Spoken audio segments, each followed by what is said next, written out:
அம்மா வீட்டு ஊர்லேயே எனக்கு அவருக்கு தான் நான் ஓட்டு போட்டு இருந்தோம், டாக்டர் தான் ஓட்டு போட்டிருந்தோம். இப்போ இடையில என் புருஷன்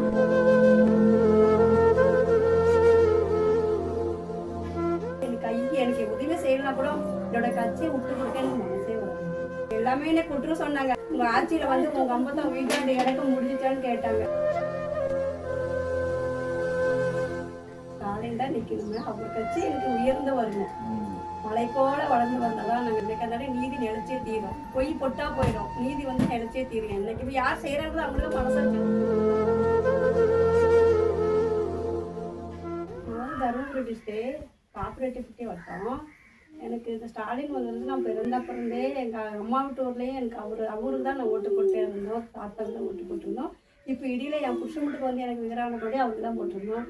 அவர் இறந்த பின்னாடி வந்துமே இப்போ ஸ்டாலின் அப்பாவுக்கு தான் போட்டுட்ருக்குறோம். இப்போ ஸ்டாலின் அப்பாவுக்கு போட்டுட்டு கூட உதவி ஸ்டாலினுக்கு நான் ரொம்ப சப்போர்ட் பண்ணிட்டு இருக்கேன். ரொம்ப பிடிச்சிச்சு. அந்த எலெக்ஷன் வந்த அப்புறம் வந்து எனக்கு உதவி செய்யலாம் கூட என்னோட கட்சியை விட்டு கொடுக்க எனக்கு மனசே வராது. எனக்கு உதவி செஞ்சாலும் செய்யலைனாலையும் நான் பிறந்த இடமும் பூந்த இடமும் எனக்கு ஒற்றுமையாக இருக்கிறதுனால எனக்கு சந்தோஷத்துக்கு எனக்கு வந்து அந்த கட்சியை விட்டு இறங்கவே மனசு வராது. அவங்க பண்ணாலும் சரியா, அவங்க பண்ணலன்னு சரியா, எனக்கு ரொம்ப பிடிச்சிருக்குது கட்சி. இப்போ இதுக்கு மேலே இன்னும் நல்லா செய்வாங்க. எனக்கே செய்ய கூட மற்றவங்களுக்கு உதவி பண்ணியிருக்காரு. எவ்வளோ நிதி உதவியெல்லாம் பண்ணியிருக்காரு. என்ன உதவி வாங்கியிருக்கீங்க? எனக்கு 2000 கொடுத்துட்டு, எனக்கு 2000 வந்துட்டு இருக்குது. மாசம் கரெக்டாக வந்துட்டு இருக்குது. இதுக்கு முன்னாடி எவ்வளோ கொடுத்துட்டு இருந்தாங்க? இதுக்கு ஃபர்ஸ்ட்லேயே இதுக்கு பாதியில் தான் இந்த மாதிரி விபத்தாண்டு வீட்டு மேலே இதாச்சு. எல்லாமே என்ன குற்றம் சொன்னாங்க. உங்கள் ஆட்சியில் வந்து உங்கள் அம்பத்தம் வீட்டாண்டு இறக்க முடிஞ்சிச்சான்னு கேட்டாங்க. அது எடுக்க போகிறோம். இனிமேல் அவர் ஆட்சியெல்லாம் வந்துட்டு இருக்கோம். இன்னைக்கெல்லாம் என்ன பண்ண ஒருத்தையே கிடையாது. ஊரில் பல பேர் இருக்காங்க. எல்லாத்தையும் முடிச்சுட்டு தான் கட்சி எங்களை தான் வந்து எனக்கு ஒரு நேரம் வரும்.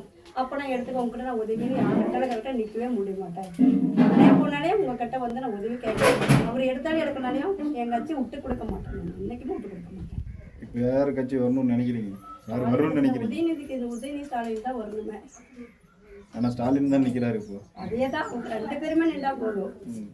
ஸ்டாலின் தான் நிற்கணுமே, அவர் கட்சி எனக்கு உயர்ந்து வரணும். மலை போல வளர்ந்து வந்தாதான் நாங்கள் நெவ்வளடியில் உட்கார முடியும். நானே இல்லை, இருக்கிற ஜனத்துங்க இல்லாமல் அந்த கட்சியில் இருக்கிறவங்க திரும்பி வரத்துக்குலாம் வாய்ப்பு இருக்குது. ஏன்னா அவங்கள உணர்ப்பாங்க. என்னென்னு உணர்வாங்க, இந்த கட்சி நம்ம போனால் நம்மளுக்கு பலன் உண்டான்னு நினைப்பாங்க. அவங்களும் வருவாங்க, வரத்துக்கு வாய்ப்பு இருக்குது. எல்லாமே வந்து சேருவாங்க. இன்னைக்கு இருந்தாலும் நீதி நிலைச்சே தீரும்.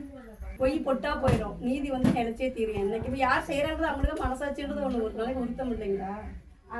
செய்வார். இது உறுதி, என்னைக்குமே உறுதியாக நடக்கும்.